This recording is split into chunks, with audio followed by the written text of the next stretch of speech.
Hello dears, welcome to course Asha. मैं हूं इंद्रजीत सिंह और आप देख रहे हैं हाइड्रोकार्बन्स की सीरीज़। आज है लेक्चर 9। एल्काइंस हम कर रहे थे। एल्काइंस की क्लासिफिकेशन पढ़ लिए थे, आइसोमेरिज्म पढ़ ली थी, नोमेनक्लेचर पढ़ लिया था, जनरल इंट्रोडक्शन पूरा ख़त्म कर दिया था। आज की चर्चा लेक्चर 9 की एल्काइंस की मेथड्स ऑफ प्रिपरेशंस से शुरू होनी है। तो शुरुआत करते हैं। Lecture 9 hydrocarbons, class 11th, methods of preparation of alkynes. ये भव्य महान कम रिएक्टिव एल्कीन से कम रिएक्टिव एल्काइंस क्या क्या करते हैं, कैसे प्रिपेयर किए जाते हैं। बहुत कम मेथड ऑफ प्रिपरेशन हैं, जैसे एल्केन्स और एल्कीन्स में हमने ज़्यादा किए थे, यहाँ उतने ज़्यादा मेथड ऑफ प्रिपरेशन नहीं है, लेकिन जितने भी हैं इंपॉर्टेंट हैं और बहुत ज़रूरी है कि हम इनको बहुत डिटेल में देखें और रिएक्शन देखें, साथ ही साथ रिएक्शन की मैकेनिज्म भी देखें। फिलहाल शुरुआत करते हैं methods of preparations of alkynes से। पेन कॉपी उठा लीजिए और नोट्स लगातार बनाते चलिए, क्योंकि नोट्स बनाए बिना कोई भी प्रिपरेशन नहीं होती। Methods of preparations of alkynes. Methods of preparation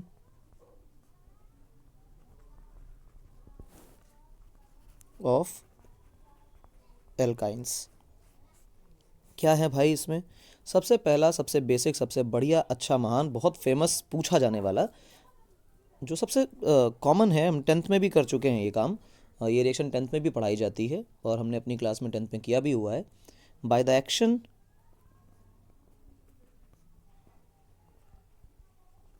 of water on calcium carbide CaC2। CaC2 में जब हम वाटर डालते हैं तो क्या बनता है? तो बनता है एसिटिलीन, यानी कि एथाइन। चलिए देखिए रिएक्शन क्या होती है। मैं पेन को थोड़ा सा मोटा कर लूँ और कलर को थोड़ा सा चेंज, फिर काम शुरू करते हैं।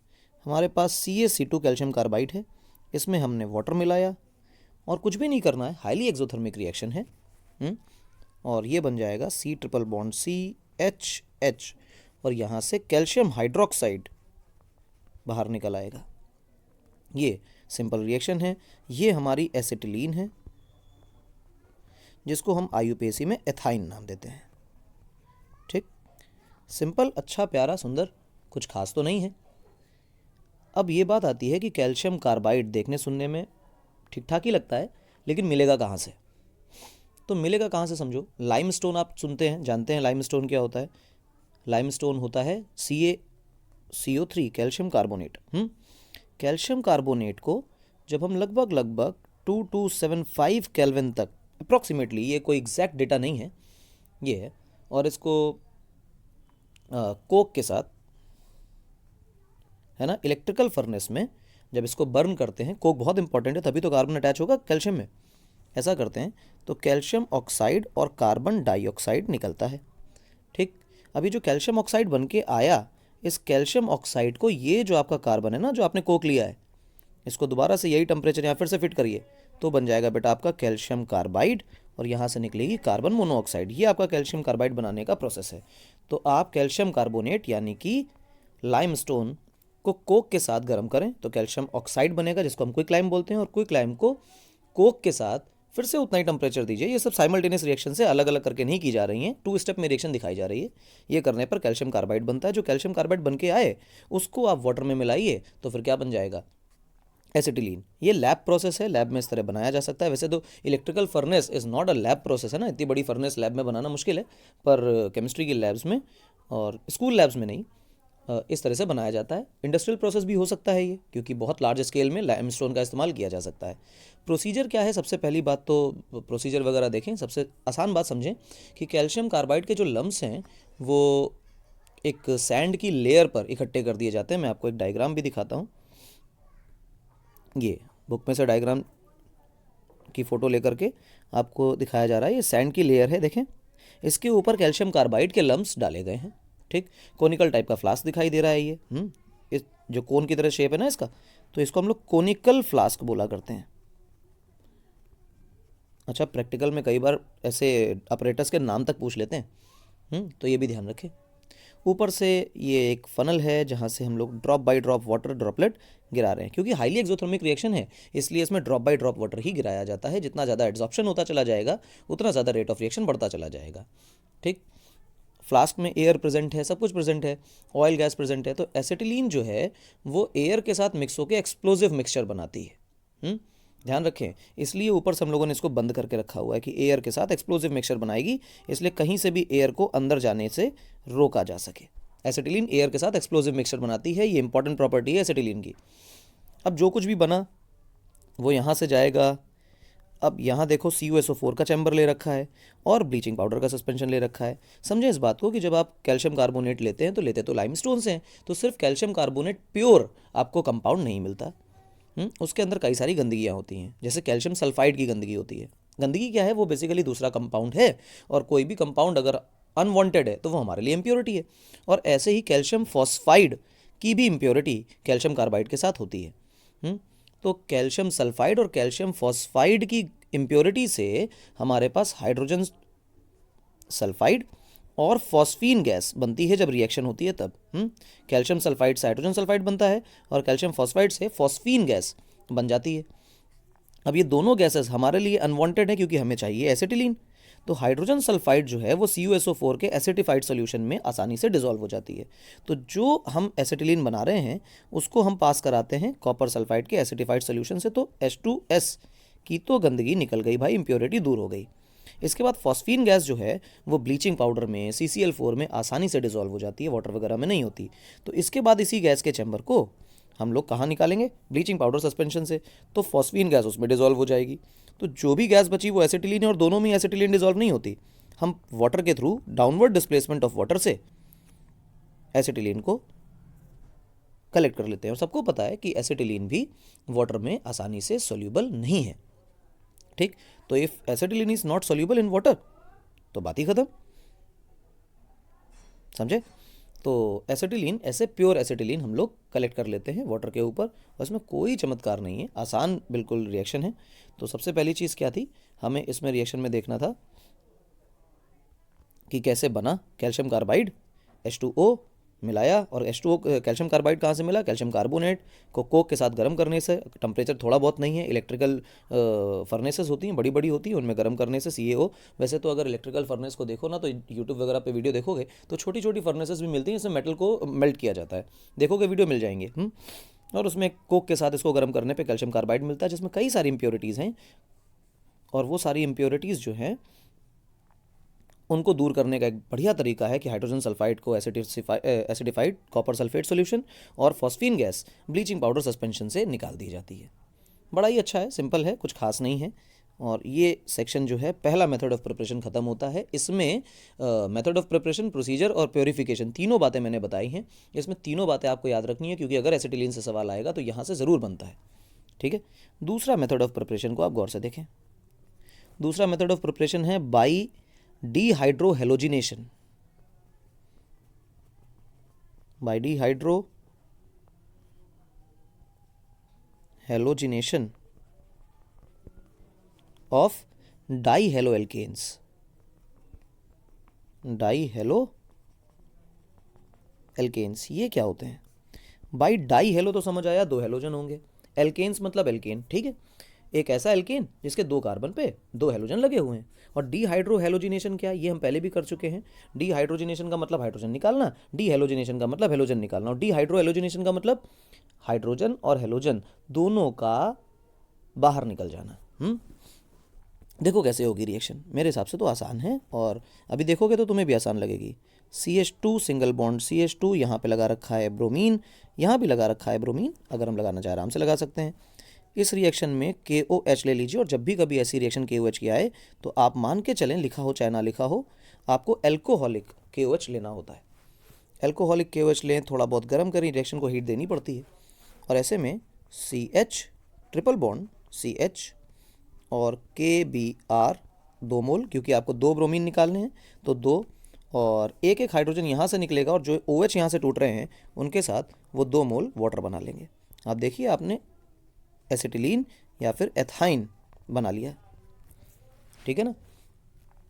अच्छा, जो रिएक्शन अभी आपके सामने लिखी गई है ये सिंगल स्टेप में लिख दी गई है, बट रियलिटी ये है कि this reaction is not a single step reaction, ये 2 स्टेप रिएक्शन है, ठीक है ना। रियलिटी क्या है? 2 स्टेप रिएक्शन, ये 2 स्टेप रिएक्शन है। सबसे पहली बात तो इस बात पे गौर भी करें और समझे भी। कैसे होती है रिएक्शन वो देखो। टू स्टेप रिएक्शन में। अच्छा, टू स्टेप रिएक्शन जब तुम दो स्टेप देखोगे ना तो रिएक्शन का रेट भी पता चलेगा कि कौन सा स्टेप रिएक्शन को बहुत फास्ट करवाता है और कौन सा स्टेप रिएक्शन की यील्ड को कम करता है ना। देखो CH2 सिंगल बॉन्ड CH2, यहाँ पे लगा हुआ है Br और यहाँ भी लगा हुआ है Br, कोई दिक्कत तो नहीं। नहीं, इसको हम लोग बोलते हैं ethylene dibromide, ethylene dibromide, simple है। इस बात को बहुत अच्छी तरह से अगर देखा जाए तो कार्बन कार्बन सिंगल बॉन्ड है भाई, और कार्बन कार्बन सिंगल बॉन्ड का मतलब ये जो कार्बन जिस पे ब्रोमीन लगे हुए हैं ये सैचुरेटेड हैं, कोई मल्टीपल बॉन्ड सिस्टम नहीं है, और ये भी तो सैचुरेटेड है बिल्कुल। तो सैचुरेटेड कार्बन पर जब भी कभी कोई हेलोजन लगा होगा तो वो कार्बन, वो हेलोजन बहुत रिएक्टिव होगा, आसानी से रिएक्शन देगा, आसानी से ब्रोमीन निकल जाएगा, क्लोरीन निकल जाएगा, हेलोजन आसानी से निकलेगा। अब यहाँ पे आपने KOH का एक मॉलिक्यूल लिया, ये भी एल्कोहलिक है भाई, वही रिएक्शन है, थोड़ा बहुत आपने रिएक्शन की हीट बढ़ा दी, ऐसा करने पर आपका एक ब्रोमीन निकल जाएगा के साथ, है ना। तो जब आप सबसे पहले क्या बना दीजिए, KBr, ये निकल गया। ये KBr निकला तो गौर से सोचो क्या बना, यहाँ तो बना CH2 और यहाँ पे है CH2, ऊपर है Br, एक तो Br लगा ही है ना उसमें, वो तो अगले स्टेप में निकलेगा।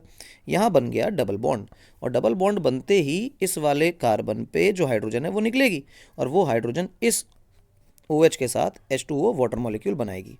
तो ये बन गया हमारे पास। अब अगला जो स्टेप होगा, उस अगले स्टेप में यही वाला मॉलिक्यूल KOH से फिर से रिएक्शन करेगा, तो CH2 डबल बॉन्ड CH, और यहाँ रहा आपके पास Br। इसकी रिएक्शन आप कराइए KOH से, और ये भी है क्या, एल्कोहलिक, और फिर आप लीजिए हीट, तो यहाँ से क्या बन जाएगा, CH ट्रिपल बॉन्ड CH, और ऐसे ही एक KBr और निकला, और H2O एक और निकला। बेसिकली ये ब्रोमीन जो है ये K के साथ निकल जाएगा, और फिर यहाँ के एक हाइड्रोजन को डिस्प्लेस होना पड़ेगा क्योंकि उसको इस OH के साथ वाटर मॉलिक्यूल बनाना है, और साथ ही साथ इस बॉन्ड, इस जगह पे एक एक्स्ट्रा बॉन्ड भी आएगा, तो ट्रिपल बॉन्ड बन जाएगा। अब समझें कि ये जो कार्बन जहाँ अभी ब्रोमीन लगा हुआ है ये अनसैचुरेटेड है, और एक बात दिमाग में रखना कि हेलोजन जब भी कभी सैचुरेटेड हाइड्रोकार्बन से मिला होगा, जब भी कभी हेलोजन सैचुरेटेड हाइड्रोकार्बन से बॉन्डेड होगा तो वो बहुत रिएक्टिव होगा, और जब भी कभी अनसैचुरेटेड हाइड्रोकार्बन से जुड़ा होगा तो अनसैचुरेटेड कार्बन से जो भी जुड़ा होता है हेलोजन, वो उतना रिएक्टिव नहीं होता। यानी फर्स्ट स्टेप की जो यील्ड है, परसेंटेज यील्ड है, वो ज़्यादा है, यानी कि इसका रेट ऑफ रिएक्शन भी ज़्यादा है पहली वाली रिएक्शन का, और सेकंड वाली रिएक्शन का रेट ऑफ रिएक्शन भी कम है, साथ में परसेंटेज यील्ड जो है एसिटिलीन की वो बहुत लो है, क्योंकि कम रिएक्टिव है भाई, समझे। इसलिए जो यहाँ पे एसिटिलीन निकल के आ रहा है ये परसेंटेज यील्ड कम है, रिएक्शन हो रही है ऐसा नहीं, रिएक्शन नहीं हो रही, बट एफिशिएंसी ऑफ रिएक्शन कम है।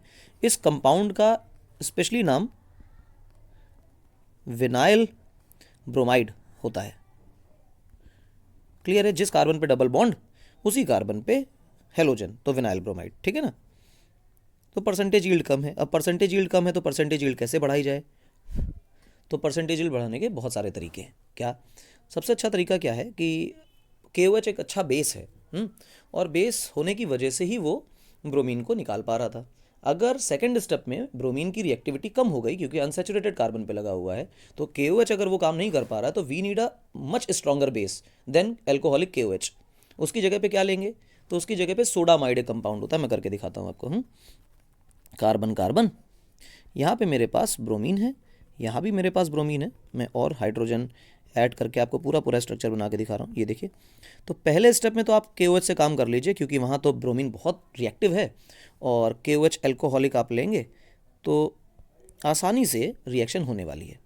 यहाँ से क्या हो रहा है, गौर से देखो, सबसे पहले तो ब्रोमीन टूट रहा है, और ब्रोमीन टूटने के बाद सेकंड वाला कार्बन अपने किसी एक हाइड्रोजन के बॉन्ड को तोड़ के अपना डबल बॉन्ड बनाएगा, उस हाइड्रोजन को हटा देगा, तो HBr का मॉलिक्यूल निकल गया।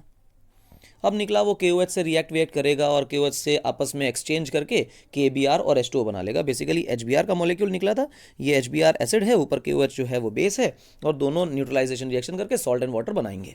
जो बन के आया मेरे पास वो ये रिएक्शन में है कि यहाँ तो H है और यहाँ मेरे पास Br बचा हुआ है, डबल बॉन्ड बन चुका है, हाँ, यहाँ पे 2 हाइड्रोजन लगे हुए हैं और यहाँ का Br निकल चुका है। अच्छा, अब इस रिएक्शन में अगर मैं दोबारा से अल्कोहलिक KOH और लेता हूँ तो यहाँ पे परसेंटेज यील्ड कम हो जाएगी, क्योंकि अब जो ब्रोमीन है वो अनसैचुरेटेड कार्बन से जुड़ा है, यानी कि जो ब्रोमीन की रिएक्टिविटी है वो पहले से बहुत कम हो चुकी है। तो ये KOH जैसे ठीक ठाक बेस के साथ रिएक्शन करके आपको परसेंटेज यील्ड ज़्यादा नहीं देगा। तो कंपाउंड है that is called sodamide, NaNH2।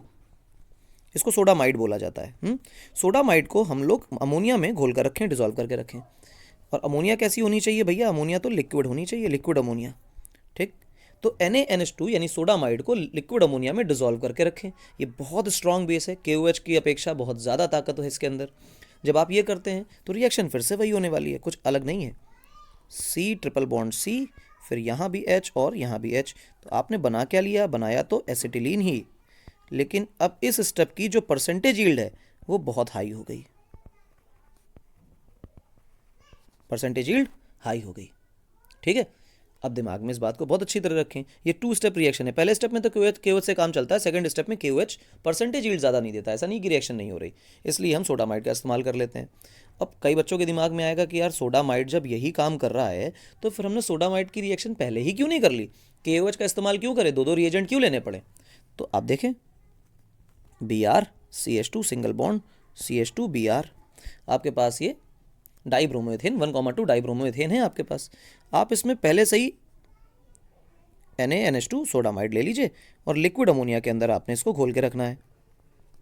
ठीक, और लगभग 200 केल्विन से कम का temperature, slightly lower than 200 Kelvin's आप टेम्परेचर लीजिए। बहुत ज़्यादा टेम्परेचर नहीं है, रूम कंडीशन से बहुत ठंडे टेम्परेचर की बात हो रही है।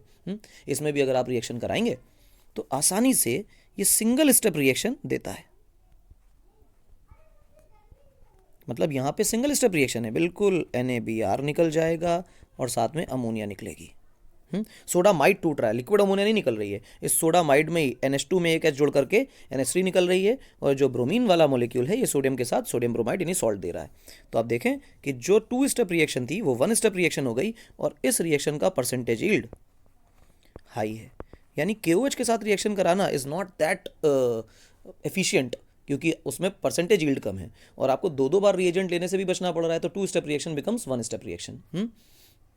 इसके अलावा क्या सिर्फ 2 कार्बन की ही एल्काइंस बनाए जा सकते हैं? बिल्कुल नहीं, 2 कार्बन के नहीं और ज़्यादा के बनाए जा सकते हैं। तो ज़्यादा के बनाने तो ज़्यादा के बना के देखो भाई, थोड़ा सा एक्स्ट्रा कर लेते हैं, एक रिएक्शन और CH3 CH CH2, यहाँ पे भी ब्रोमीन लगाइए, यहाँ पे भी ब्रोमीन लगाइए। ऐसा क्यों कर रहे हैं? उसका कारण डाइब्रोमाइड की बातें कर रहे थे, डाई हैलाइड्स की बातें कर रहे थे। अभी डाई हैलाइड की जगह टेट्रा हैलाइड की भी बातें करेंगे और हेलोजन जोड़ लेंगे।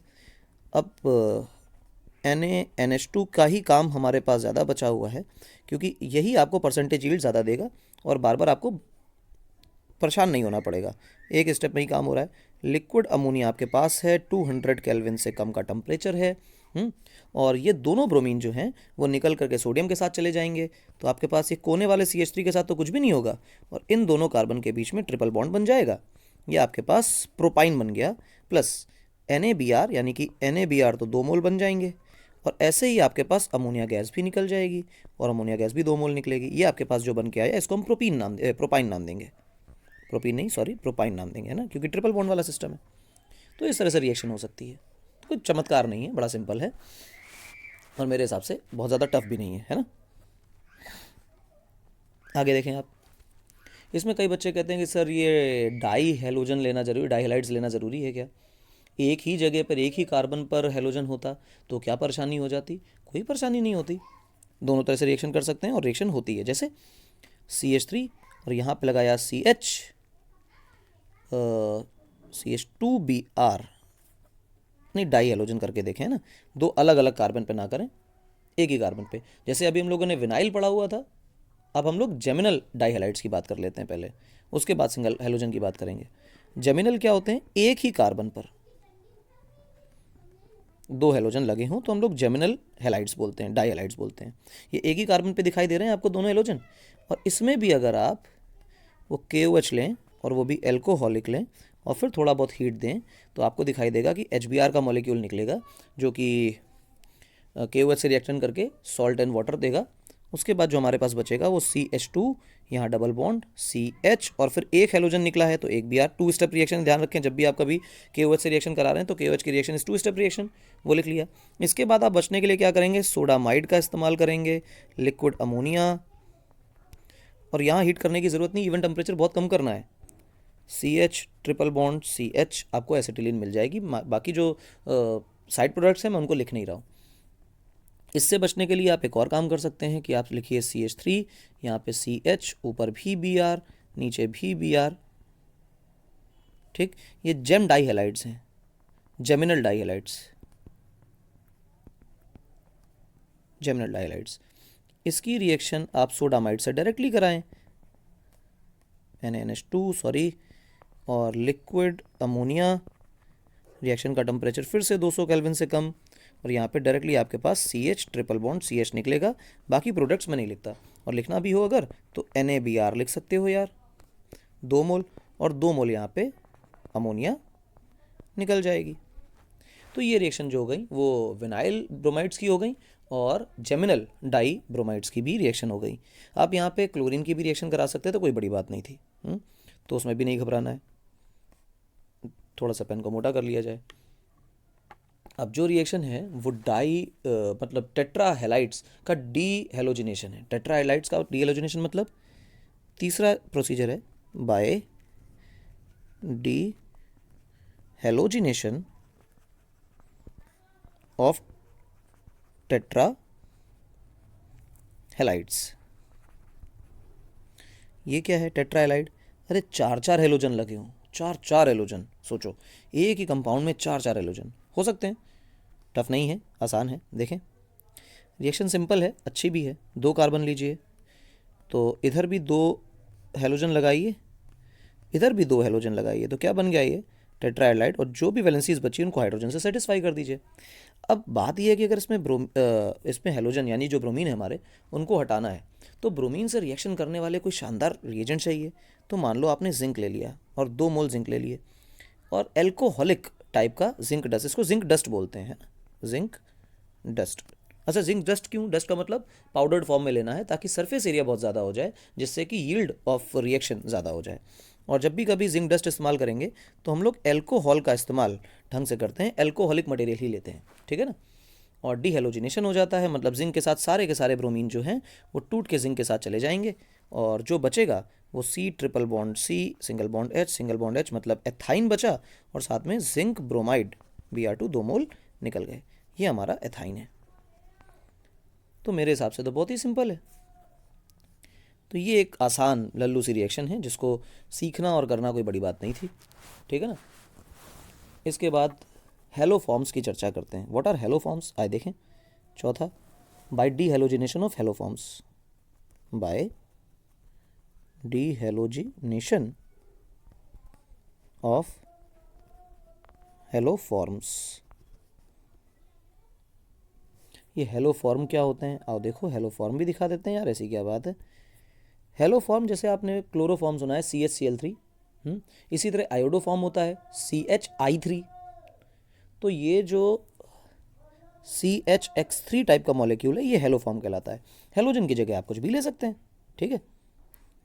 तो ये तो एक चीज़ हो गई। मान लो आपके पास CHCl3 है, क्लोरोफॉर्म का ही बेसिक एग्जांपल लेते हैं।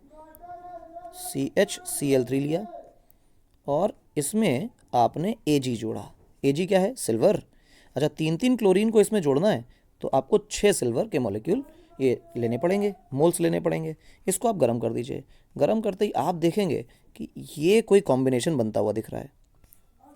ये कॉम्बिनेशन डायरेक्ट कैसे दिखा? क्योंकि AgCl का PPT तो सबको पता है, तो 6AgCl का PPT बनेगा, और साथ में जो बचेगा वो CHCH बचेगा, यानी कि CH ट्रिपल बॉन्ड CH। ये क्या बन गया भाई? एसिटिलीन। ये क्या बना? एसिटिलीन। कोई दिक्कत इसमें नहीं, आसान है। अच्छा इसका कोई और एग्जांपल है, आयोडीन का ले लो, जैसे CHI3। ऐसे यहाँ भी CHI3, बीच में क्या ले लो? Ag 6 लेने हैं। क्यों? क्योंकि सभी को जोड़ना है, सारे आयोडीन का डीहेलोजिनेशन कराना है। तो सारे हेलोजन कौन निकाल ले जाएगा? आयोडीन। और आयोडीन निकाल के ले गया। क्या बनाया आयोडीन ने? तो CH ट्रिपल बॉन्ड CH, यानी कि हमारा फिर से एसिटिलीन बना। और 6 AgI सिल्वर सॉल्ट बना। सिंपल है। इसको हम क्लोरोफॉर्म नाम दिया करते थे और इसको अब हम नाम देंगे आयोडोफॉर्म। ठीक है, तो कुछ टफ नहीं है। इसके अलावा एक बहुत इंपॉर्टेंट, बहुत अच्छी डिसेंट रिएक्शन है, मैं वो भी लिख देता हूँ आपके लिए। डिसेंट है, अच्छी है। कोलबेस इलेक्ट्रोलाइटिक रिएक्शन, ये हम लोगों ने एल्कीन्स में भी करा था, तो वैसा ही सिमिलर प्रोसेस एल्काइंस के लिए भी है। Kolbe's electrolytic process.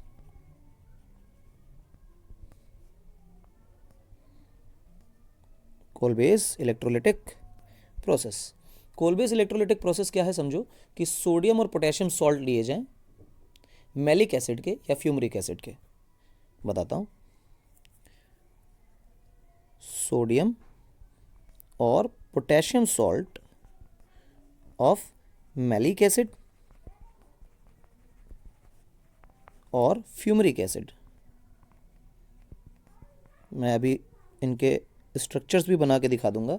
बाकी आपका काम ये है कि आप मैलिक एसिड का सही स्ट्रक्चर और फ्यूमरिक एसिड का सही स्ट्रक्चर ढूंढें। वैसे तो फ्यूमरिक एसिड और मैलिक एसिड दोनों के दोनों सिस ट्रांस आइसोमर्स होते हैं, तो मैं आपको चलो लिख के बता देता हूँ, आप मत ढूंढो, मैं ही दिखा देता हूँ। देखो, कार्बन, डबल बॉन्ड कार्बन, और यहाँ पे हाइड्रोजन, यहाँ पे COOH, और यहाँ पे COOH, और यहाँ पे हाइड्रोजन। ये कहलाता है बेटा आपका मैलिक एसिड। ठीक, इसी की जगह पर आप क्या करें, कार्बन, डबल बॉन्ड कार्बन, और यहाँ पे H, यहाँ पे COOH, यहाँ पे H और यहाँ पे COOH, ये आप ले लीजिए।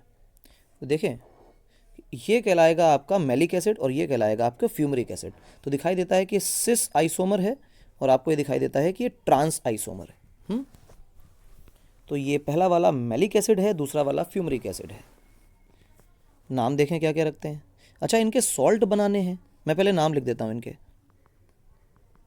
मैलिक एसिड, और ये कौन है, फ्यूमरिक एसिड। इंपॉर्टेंट बात है, बता दिया गया है तो याद हो जाना चाहिए कि सिस ट्रांस आइसोमर्स होते हैं। अच्छा, अगर इनके सॉल्ट बनाने हैं तो सॉल्ट बनाने का एक सिंपल सा फंडा है कि जहाँ जहाँ COOH है वहाँ के H को रिप्लेस करा दीजिए किसी मेटल आयन से, और आप जैसे ही इस H और इस H को मेटल आयन से रिप्लेस कराएंगे वहीं पे वो सॉल्ट बन जाएगा। तो मैं क्या कर रहा हूँ, देखो मैं इनके सॉल्ट बनाने की कोशिश करता हूँ। देखो COO, मान लो पोटेशियम सॉल्ट बनाते हैं, सोडियम सॉल्ट को छोड़ते हैं, COOK। ठीक, यहाँ हाइड्रोजन और यहाँ हाइड्रोजन, ये सिस है, तो इसको बोलते हैं पोटेशियम मैलिएट। पोटेशियम मैलिएट, क्योंकि मैलिक एसिड का है तो मैलिएट बना दिया गया। और C double bond C, COOK, यहाँ पे H, यहाँ पे H, और यहाँ पे COOK, ये बन गया। मैं और लेके चल रहा हूँ ताकि ये आपको समझ आए कि दोनों में से कुछ भी किया जा सकता है, क्योंकि कंपाउंड तो एक ही जैसे हैं। इसको बोलते हैं बेटा पोटेशियम फ्यूमेरेट, क्योंकि फ्यूमरिक एसिड का है। ठीक, इसकी रिएक्शन आप H2O और इलेक्ट्रिक स्पार्क या इलेक्ट्रोलिसिस जिसको बोलते हैं, मतलब आप पानी में इन सॉल्ट्स को घोल लीजिए और पानी में घोलने के बाद इनकी प्यार मोहब्बत से इलेक्ट्रोलिसिस करा लीजिए। जब आप इनकी इलेक्ट्रोलिसिस कराएंगे तो आपको मालूम पड़ेगा कि आपके पास CH ट्रिपल बॉन्ड CH यानी एथाइन बन के आ रहा है, साथ में कार्बन डाइऑक्साइड निकल रही है, हाइड्रोजन गैस निकल रही है, और KOH बन रहा है। ये क्या बातें हुई, ये क्या बातें हुई। देखो, वाटर जो है वो अपने आप में टूट जाएगा H प्लस और OH माइनस में। ये जो K है ये माइनस और प्लस है ना, ये प्लस और CO का माइनस, या फिर यहाँ माइनस प्लस, इन दोनों में से कुछ भी कर सकते हो आप। तो ये K जो है वो OH के साथ मिलकर के KOH बना लेगा। फिर ये जो नेगेटिव चार्ज है ये पहुंच जाएगा इसके पास, ऐसे दो हाइड्रोजन मिलकर हाइड्रोजन गैस निकाल देंगे। COO के ऊपर कोई चार्ज नहीं है, ये स्टेबल स्पीशी नहीं होती, ये तुरंत अपने आप को रीअरेंज करेगी, डिकम्पोज करेगी, CO2 में कन्वर्ट कर देगी। फिर बचेगा हमारे पास सिर्फ और सिर्फ ये हिस्सा, क्योंकि जो एक ग्रुप के साथ हो रहा है वही यहाँ के दूसरे ग्रुप के साथ भी हो रहा है, तो पूरा पूरा तो डिकम्पोज हो गया, तो बचा क्या, सिर्फ CH यानी C2H2 यानी एथाइन। आपके पास एल्काइन बनाने का एक बहुत शानदार अच्छा प्रोसीजर आ गया। अच्छा, रिएक्शन की मैकेनिज्म क्या होगी, इलेक्ट्रोलिसिस है तो इलेक्ट्रोलाइटिक टाइप की मैकेनिज्म होने वाली है, तो इलेक्ट्रोलाइटिक मैकेनिज्म देखते हैं। कोल बेस इलेक्ट्रोलिटिक रिएक्शन बोला जाता है। और ये एज्यूम किया जाता है कि जो मैं बताने जा रहा हूँ इसी तरह की रिएक्शन की मैकेनिज्म होती है। एज्यूम किया जाता मतलब किसी को पता नहीं है, असल में इलेक्ट्रॉन कहाँ से कहाँ ट्रांसफ़र हो रहे हैं इसका कोई जानकारी नहीं है। पर जो मेथड हम लोग जिससे इसको डिस्क्राइब करते हैं, अगर उसी तरह से प्रोडक्ट्स सही सही निकल आते हैं तो मान के चलते हैं कि हाँ भाई जो रिएक्शन प्रपोज की जा रही है, जो मैकेनिज्म प्रपोज की जा रही है वो सही है। क्योंकि मॉलिकुलर लेवल पे, एटॉमिक लेवल पे क्या हो रहा है सच में किसी को नहीं पता होता। खैर देखो क्या कहानी है। सबसे पहले तो आयनाइजेशन होता है, CH डबल बॉन्ड CH और यहाँ पे COOK और यहाँ पे COOK। ये आपका बेटा मैलिक एसिड या फ्यूमरिक एसिड जो भी आप बोल लें, इसको आप आयनाइज करा लें, आयनाइजेशन। तो जब आप आयनाइजेशन कराएंगे तो क्या होगा, CH double O minus, CH double bond है C डबल O माइनस, अब के निकल गए हैं ना, तो हम यहाँ लिख लेते हैं 2K प्लस आयन। ये हो गया। इसके बाद आप वाटर का भी इलेक्ट्रोलिसिस करा लीजिए, आयनाइजेशन करा लीजिए। अच्छा वाटर जब इलेक्ट्रोलाइज होगा, टूटेगा, तो OH माइनस और H प्लस में होगा। अच्छा 2 मोल वाटर के कराएं तो 2 2 लिख लीजिए। 2 क्यों कराएं, उसका लॉजिक है कि मुझे 2 2 एसिड के ग्रुप्स को सब्सटीट्यूट करना है। अब देखो गौर से, एनोड पर भी कुछ रिएक्शन होने वाली है तो हम लिखते हैं एट एनोड, और फिर कैथोड पर भी कोई रिएक्शन होगी तो हम लिख लेते हैं एट कैथोड। तो जो रिएक्शन एनोड की होने वाली है वो एनोड पर, और जो कैथोड पर होने वाली हैं वो कैथोड पर रिएक्शन लिखने का समय आ गया। आओ देखो, CHCOO minus double bond CHCOO minus, anode पर चर्चा हो रही है। ये लोग अपने 2 इलेक्ट्रॉन रखो, एक ये इलेक्ट्रॉन एक ये इलेक्ट्रॉन, दोनों इलेक्ट्रॉन ट्रांसफ़र करेंगे, एनोड को देंगे। एनोड को देने के बाद जो बन के आएगा वो बनेगा CHCOO, यहाँ डबल बॉन्ड CHCO। वो मैंने पहले ही कहा कि जैसे ही इलेक्ट्रॉन ट्रांसफ़र हो जाएगा, COO माइनस का चार्ज जब चला जाएगा तो COO अनचार्ज हो जाएगा यानी डिस्चार्ज हो जाएगा। तो ऐसे समय में ये जो स्पीशी होती है वो बहुत अनस्टेबल होती है, ये अनस्टेबल स्पीशी है। ये अपने आप को तुरंत तोड़ती है, डिकम्पोज करती है। जैसे ही ये अपने आप को डिकम्पोज करेगी, CH ट्रिपल बॉन्ड CH और CO2 में, मैं CO2 ऊपर लिख देता हूँ, CO2 में, तो ये जो हमारा प्रोडक्ट है यही तो काम का है, तो प्रोडक्ट बन गया भाई। इसके अलावा कैथोड पे क्या है, कैथोड पे तो सिर्फ यही जाने वाला है। K प्लस क्यों नहीं जाएगा सर, K प्लस भी तो है, सबको पता है, रिएक्टिविटी सीरीज याद होगी कि कौन ईज ऑफ डिस्चार्ज में पहले है, तो जो कम रिएक्टिव है वो ईज ऑफ डिस्चार्ज में वो ज़्यादा पहले होता है। तो यानी कि मेरे पास 2 H प्लस आयन है, इनको 2 इलेक्ट्रॉन चाहिए, और ऐसा करने पे ये एक हाइड्रोजन गैस का मॉलिक्यूल निकाल देते हैं। खैर हाइड्रोजन निकल जाए में फ़र्क नहीं पड़ता है, और K प्लस जो है पोटेशियम आयन वो इलेक्ट्रोलिटिक सॉल्यूशन के अंदर पड़ा रहे तो हमें क्या फ़र्क पड़ता है, क्योंकि असल में हमारी डिमांड तो एसिटिलीन बनाने की थी, वो हमने बना ली। कहाँ मिलेगी, एनोड पर। अब ये सवाल बन सकता है कि electrolytic Kolbe's electrolytic process के अंदर जो एथाइन है वो एनोड पर मिलती है या कैथोड पर मिलती है। तो मैकेनिज्म आपके सामने है, आंखें खोल कर देखिए कहाँ बन रही है। ये रिएक्शन का आंसर हो जाएगा, इस क्वेश्चन का आंसर हो जाएगा। ठीक है, तो आगे चलते हैं। आगे एक प्रोसीजर है जो सुनने में बहुत ख़राब लगता है पर बहुत डिसेंट प्रोसीजर है कि डायरेक्ट सिंथेसिस। ये 6th प्रोसेस है, direct synthesis. Synthesis from hydrogen and carbon, hydrogen और कार्बन के डायरेक्ट सिंथेसिस। अच्छा ऐसे होता है, बिल्कुल होता है। देखो कार्बन लिया गया और आपने हाइड्रोजन लिया, मैं 2 मोल ले लेता हूँ क्योंकि दोनों के मोल्स बराबर लगेंगे, और यहाँ पे टेम्परेचर बहुत ज़्यादा लिखना पड़ेगा, 3270 केल्विन के आसपास, ये बहुत ज़्यादा है, 3500 के आसपास पहुँच गया है, 3000 के आसपास वैल्यू पहुँच गई। 3000 केल्विन का टेम्परेचर कम नहीं होता है, बहुत ज़्यादा टेम्परेचर है ये। और साथ साथ इसमें इलेक्ट्रिकल स्पार्क, इलेक्ट्रिक आर्क ज़रूरी है, क्योंकि यही तो वो इलेक्ट्रॉन को एक्सचेंज करा करके इनके अंदर बॉन्डिंग कराएगा। तो CH ट्रिपल बॉन्ड CH बनता है। परसेंटेज यील्ड बहुत ज़्यादा नहीं होती इस रिएक्शन की, लेकिन फिर भी कार्बन इलेक्ट्रोड्स के बीच में इस तरह की रिएक्शन करा के काम कराया जा सकता है। और ये बहुत डिसेंट प्रोसेस है क्योंकि इसमें कुछ और चाहिए नहीं। टेम्परेचर बहुत हाई मेंटेन करना पड़ता है, इलेक्ट्रिकल स्पार्क जो है। अच्छा टेम्परेचर इतना हाई कैसे मेंटेन करते हैं, हाई पोटेंशियल डिफरेंस से, है ना। तो पोटेंशियल डिफरेंस बहुत हाई रखें तो टेम्परेचर बहुत शॉर्ट ड्यूरेशन के लिए सही पर इतना रीच करता है, और वहाँ पे सिंथेसिस ऑफ कार्बन और हाइड्रोजन हमें क्या देती है, एसिटिलीन। एक तो ये हो गया। दूसरा कि मान लो अब जितने भी प्रोसेस हम लोगों ने अभी तक किए उनमें एसिटिलीन ही बनाया, क्या एल्काइंस का असली उत्तराधिकारी एसिटिलीन ही है? तो सच्चाई तो ये है कि हाँ एसिटिलीन ही है, लेकिन क्या एल्काइंस के नाम पर सिर्फ एसिटिलीन ही होते हैं, हायर एल्काइंस होते ही नहीं हैं? बिल्कुल होते हैं। तो हायर अल्काइंस की अभी तक कोई रिएक्शन क्यों नहीं पड़ी? उसका कारण कि अगर आप एसिटिलीन एक बार बना लें तो फिर एसिटिलीन की मदद से आप हायर एल्काइंस आसानी से बना सकते हैं। तो अब कहानी जो है वो यहाँ चालू होती है कि सिंथेसिस ऑफ एल्काइंस, या हायर एल्काइंस लिख लेते हैं, हायर एल्काइंस फ्रॉम एसिटिलीन।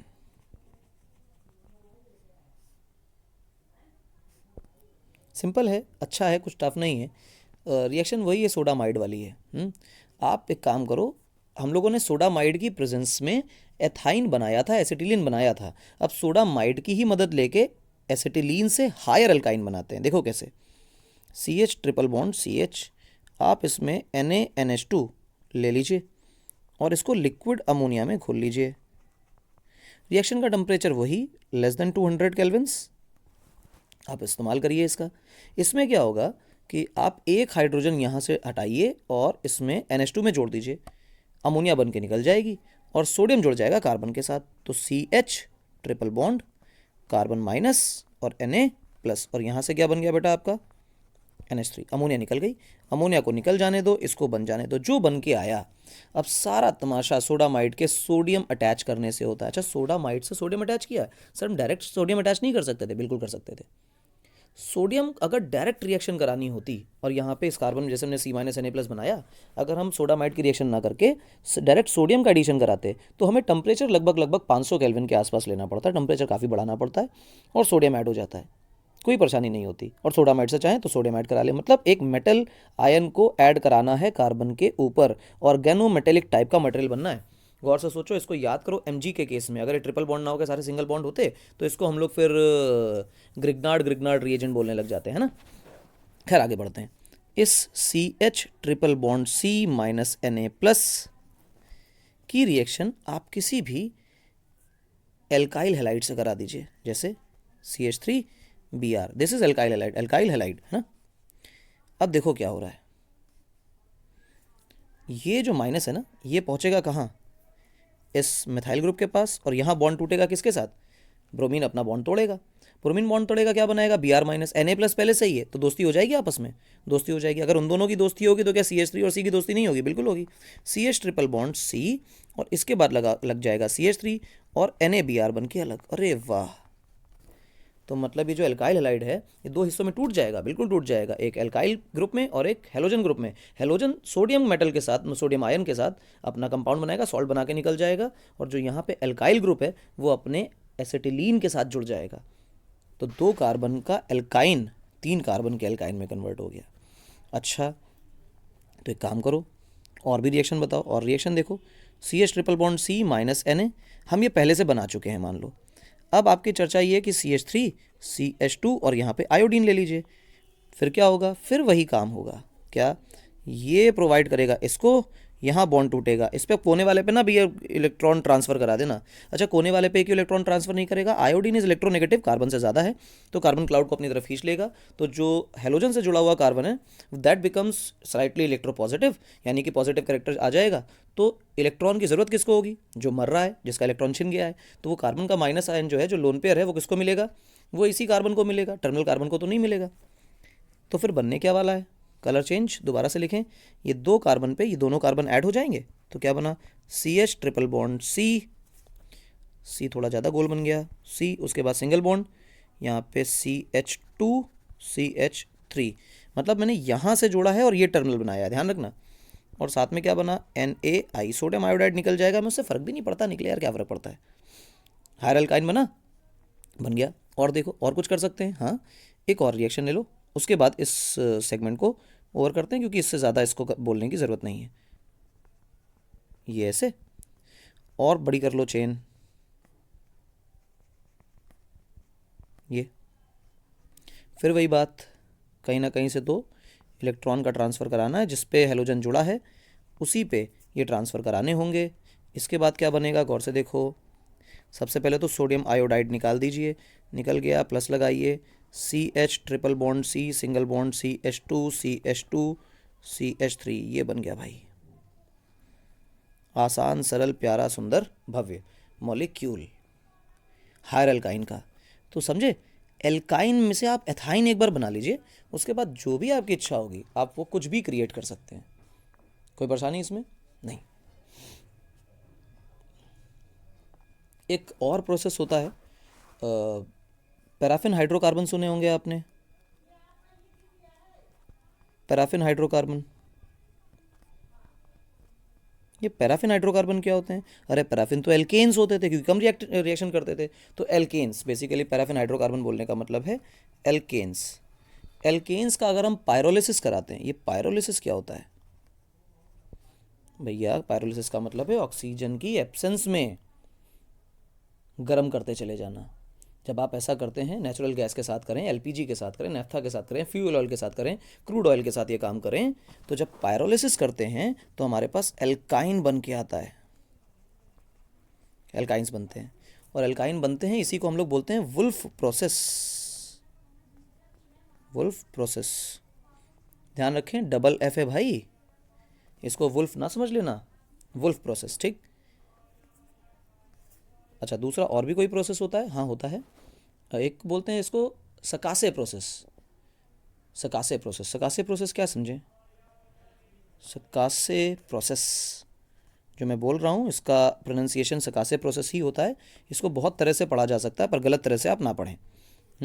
इसमें आप क्या करें, मेथेन लीजिए, मेथेन को लगभग 2000 केल्विन से कम टेम्परेचर पर रखिए। ये कम का मतलब नहीं कि 1000 केल्विन हो गया है, ये स्लाइटली लेस देन 2000 केल्विन से इसको, और मैक्स टू मैक्स 0.01 सेकेंड्स के लिए आप इतना गर्म करिए, और ट्रेसेस ऑफ ऑक्सीजन लेके, ट्रेसेस ऑफ ऑक्सीजन, ये जब आप काम करेंगे तो आपके पास बन के आएगा CH ट्रिपल बॉन्ड CH, और H2 यहाँ से गैस निकल जाएगी। आप देखें इसमें 2 मोल बना लीजिए, क्योंकि आपने 2 मोल कहाँ बन गई है, 2 ही तो लिए थे कार्बन, तो यहाँ 2 मोल नहीं बनेंगे। 8 हाइड्रोजन हैं, 2 तो 3 2 6 2 8, ये बन गया, ठीक है। ये आपके पास रिएक्शन हो गई, सिंपल रिएक्शन है, ठीक है। और ये जो रिएक्शन है, ये पर्टिकुलर टाइप के रिएक्शन बहुत एक्सोथर्मिक है। डेल्टा H की वैल्यू मैं ऊपर लिख देता हूँ, डेल्टा H की जो वैल्यू है दैट इज 333.8 किलो जूल पर मोल। ये बहुत high value of enthalpy of reaction है, तो इसको बोलते हैं हम लोग सकासे प्रोसेस, ठीक। सकासे प्रोसेस में एसिटिलीन 8% ही बनती है, लेकिन ये बहुत फेमस प्रोसेस है आज की दुनिया का, ये लेटेस्ट प्रोसेस है आज की तारीख में। अगर आपको एल्काइन बनाना हो तो एथाइन बनाने के लिए सबसे फेमस आज की तारीख में इंडस्ट्रीज़ में सकासे प्रोसेस ही इस्तेमाल किया जा रहा है। ये बहुत अच्छा सिंपल प्रोसेस है। खैर, methods of preparations of alkynes यहाँ पर समाप्त होते हैं। जितने maximum to maximum methods of preparation हो सकते हैं वो करा दिए गए हैं इस लेक्चर के अंदर। अगले लेक्चर में हम मिलेंगे फिजिकल प्रॉपर्टीज़ ऑफ एल्काइंस के साथ और केमिकल प्रॉपर्टीज़ ऑफ एल्काइंस के साथ, जहाँ पर हम एल्कीन्स और एल्काइंस, क्योंकि दोनों में पाई क्लाउड सिस्टम है, तो पाई क्लाउड सिस्टम में एल्कीन्स 1 पाई और एल्काइंस 2 पाई बॉन्ड सिस्टम में हम ये देखेंगे कि कौन ज़्यादा रिएक्टिव कौन कम रिएक्टिव, क्यों ज़्यादा रिएक्टिव क्यों कम रिएक्टिव, इनका कंपैरिजन करेंगे और केमिकल प्रॉपर्टीज़ ऑफ एल्काइंस पर डिटेल डिस्कशन करेंगे। फिलहाल के लेक्चर को कंक्लूड करते हैं। Thank you.